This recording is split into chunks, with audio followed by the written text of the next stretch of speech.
దేవుని బిడ్డైనటువంటి అపోస్తులైన పౌలు గారు లేచేయమంటున్నా అంటే, నేను ఎవని వాడనో, నేను ఎవరిని సేవిస్తున్నానో ఆ దేవుని దూత నా యొద్దకు గడిచిన రాత్రి వచ్చి నాతో మాట్లాడింది ఏమంటే, ఓడలో ఉన్న వారికి ఎలాంటి ప్రమాదం జరగదని. హల్లెలూయా.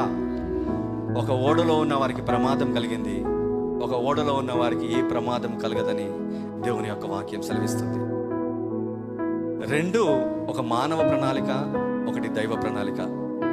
దైవ ప్రణాళికలో నీవు ఉంటే నీవు మాత్రమే కాదు, నీతో ఉన్న వారిని కూడా నువ్వు రక్షిస్తావు. హల్లెలూయా.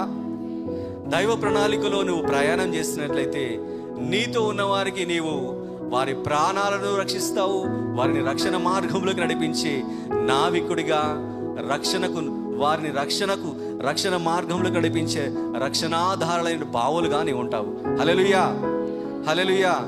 ఇది నీవు చేసే ప్రయాణము దైవ సంబంధమైన ప్రయాణమా, అది మానవ సంబంధమైన ప్రయాణమా? అది మనల్ని మనం పరిశీలించుకుందాం. దేవా, ఫిబ్రవరి మాసం అంతా నేను ప్రయాణించాను తండ్రి.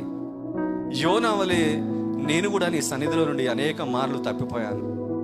నీవు నన్ను నినివే పట్టణానికి వెళ్ళి దేవుని యొక్క వాక్యాన్ని ప్రకటించమన్నప్పుడు నేను ప్రకటించలేకపోయాను దేవా అని ఈ చివరి దినానికి వచ్చిన మనల్ని మనం పరిశీలించుకుందాం.